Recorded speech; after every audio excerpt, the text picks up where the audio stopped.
Hello, today is Friday. It's right at the close, 4:37. What a week. Holy smokes. Big reversals, big down start to the first half, and big, huge recovery in the second half. So we'll show you how we did. Kind of a new rule that I'm going to implement that will help us out to make sure we capture the upside even in difficult times. So again, this is for informational use only. I'm very vulnerable in showing you the good, bad, and ugly of how we trade. Many people don't do that, but every quarter I'm doing this basically daily on social media and weekly to you guys. So overall, we did have a positive month. That's what I was really shooting for this week, is to not give up too many of the gains that we had. It wasn't a huge month, but it was okay. So we'll take it. We just want to chip away at some of the losses that we had the last year. Okay, so here's the week. As you can see, the indexes were mixed. Okay, now let's show you how difficult this actually was. None of this is an excuse. This is how we learn and we adjust in the future. Okay, so as you can see, the S&P 500, the first 3 days of the week were brutal. Almost a 2% decline, peak to trough. I mean, it was not pretty. Okay. And we actually managed this about as well as anybody could have. So as of Wednesday's close, I am beating the index by about 1.5%, and we're in good spot. Now let's take you to the chart. Come Wednesday, I mean, it looked like complete death. I mean, this is ugly. We lost all moving averages. I'll zoom in a little bit more. Okay, yes. Okay. So you can see here is Tuesday, Wednesday. I mean, we almost touched the 50-day moving average, which is this blue line here. It was brutal. If you recall, what I've been saying over the last couple of weeks is, hey, I think we're going to hit 4,200 in the near term, but it's not going to be fun to get there. And boy, was this true. I thought we might test 40.96, and I actually bought there. I had to get out of it because we went below a key level, and we closed Wednesday at 40, not quite on the lows, but the low point was 40.49. Okay, which I believe is, if we look at this, like right here, this is the major level did hold, which is good. But come Wednesday night, it was not pretty. A few things. So there's good things and bad things out there. I'll start the timer.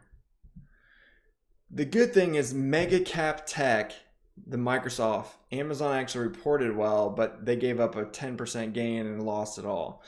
Okay, so a lot of the mega cap names, Google's, Microsoft's, are absolutely killing it, and that's really helping hold things up.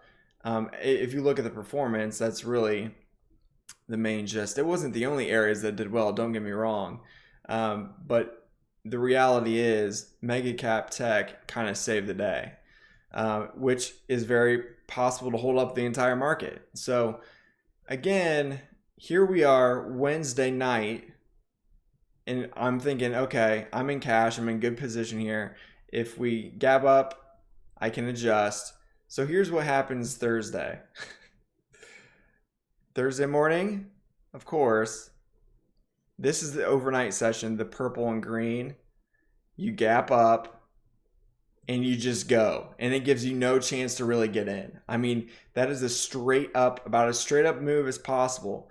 Now you get to that night and you're like, okay, let's see if any of this can hold. Let's see if we can test some levels. So I'm still in cash, which is the right thing to do, because at that time we were severely overbought. But it can stay there, okay? So come back to this chart, short term. The test that I wanted to see was 41.13.